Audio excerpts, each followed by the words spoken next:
Je pense, je suis déjà au premier plan, je pense oui. Ah oui. Euh, bon, alors, eh, soyez, soyez les bienvenus à la à la merveilleuse présentation du compréhendu. Mais bon, c'est un film qui nous montre une époque de l'histoire des États-Unis beaucoup plus, disons, controversée que celle dans laquelle il a été publié. Et alors, des College Debaters est un film réalisé par Denzel Washington et basé sur une histoire vraie. Mais bon, le film traite des sujets qui, bien qu'ils aient été vécus d'une manière bien plus brutale et cruelle à une autre époque, font encore partie de la mentalité actuelle de certaines personnes, comme par exemple la discrimination raciale et l'inégalité sociale des classes. Euh, Faire un résumé du film serait un travail qui prendrait trop de temps, mais on pourrait se faire une idée de toute l'histoire si on comprend l'argument principal qui guidera l'histoire pendant son développement. Et alors, Melvin B.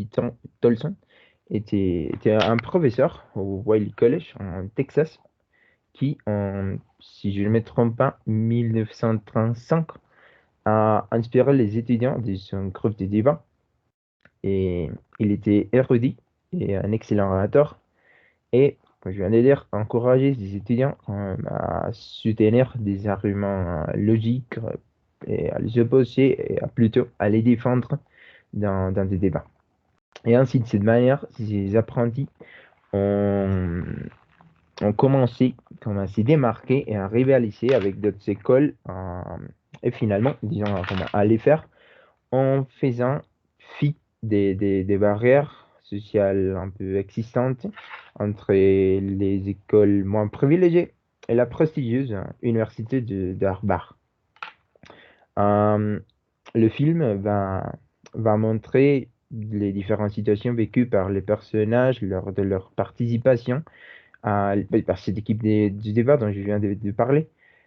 Et, et le film va mettre un accent particulier et, disons, détaillé sur les difficultés qu'ils doivent surmonter en raison d'abord de l'époque et de la façon dont leur professeur, Melvin B. Tolson, les guide à travers celles. Ces difficultés, comme vous pouvez déjà l'imaginer, sont vécues par eux en raison d'abord de la couleur de leur peau, mais aussi de leur statut socio-économique.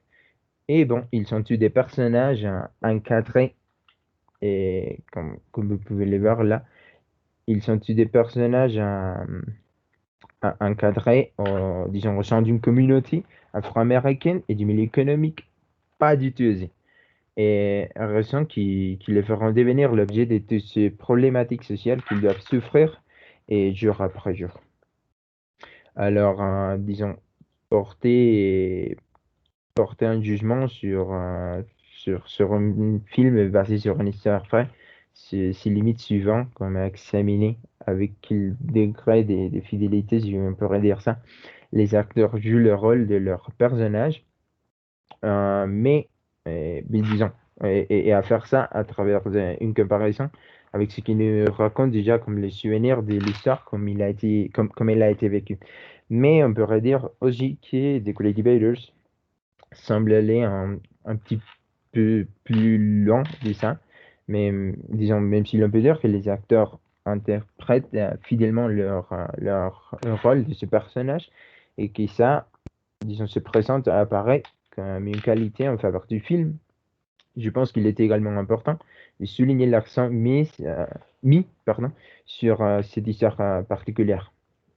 Et c'est pour ça, mais au-delà de parler du racisme et de la discrimination sociale des classes, pardon, le film réussit comme une approche assez développée sur un sujet assez important à l'époque, on dira, que c'est la façon dont ces facteurs sont vécus dans l'éducation.